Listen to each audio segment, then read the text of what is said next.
Now, as we speak, we know that student protests are flaring up around the country as students protest against fees. But we also know that it is incredibly expensive to be a student in South Africa. Introduce us to that. It is indeed. As we were reading the newspapers, it costs 50,000 Rand a year at the University of Cape Town and 33,000 Rand a year at the University of Stellenbosch to do a BA, or straightforward BA, and a BCom degree.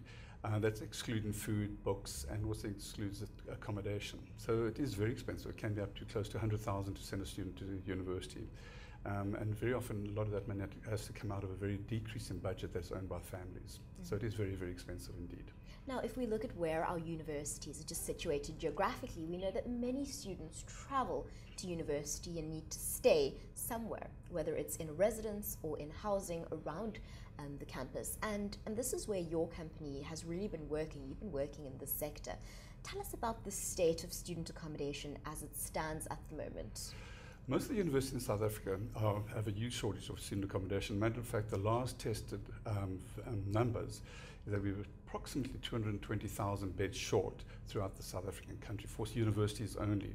I reckon it's probably increased to 240,000 at the moment, and within the next 10 years we're going to have an additional 600,000 students going to university. So you can imagine we're going to be short of 500,000 beds.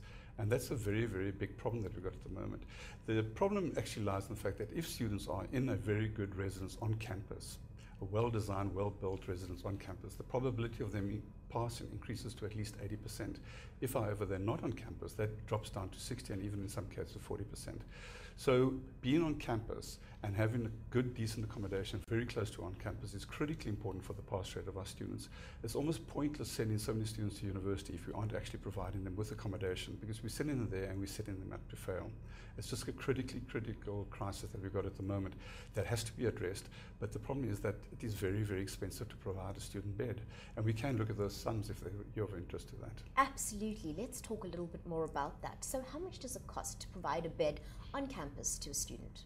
If you talk about a greenfields bed, in other words, a brand new bed, it could cost you up to 46,000 per annum. That is 22,000 Rand to actually run the residence itself. That takes into account the people that work there, that run the student affairs, the electricity, the water, the rates and taxes, the maintenance, the cleaning, the insurance, and all those kind of factors, security. So that comes to a total of possibly 22,000. Then the actual cost of providing that bed from a financial perspective, in other words, to build it, costs another 24,000. So you're looking at 46,000. You know, even if we reduce that to 32,000, it's still too expensive for the majority of our students who can only afford maximum 18,000 a year. So no matter how you look at it, we've got between a 12 and 22,000 shortfall in the value, the cost component versus the affordability component. And that we have to address by looking at it holistically. I do believe that there is a holistic solution. I don't think the government's able to solve that all on their own. They just don't have the budget available to actually build and to supply free accommodation. But I do think that if we take a holistic approach and we introduce the private sector into this mix, I believe that we can find the solutions. In our company, for example, we've got exactly the same problem in a university outside of South Africa, sub-Saharan African university, who've invited us in and have given us a carte blanche mandate to solve the problem. There they have to build 5,400 beds, and that's going to cost about R1 billion. But the students can't afford that. They can't afford the accommodation. So we've come up with a holistic approach where we believe that we are going to be able to solve the problem. So the problem doesn't exist. It's no one's fault at just how much it costs to provide a bed, especially seeing that we want to provide our students with world-class accommodation. But there is a solution. The solution is that government, the universities, the students, and the private sector should work together, and then we'll solve this problem, I believe.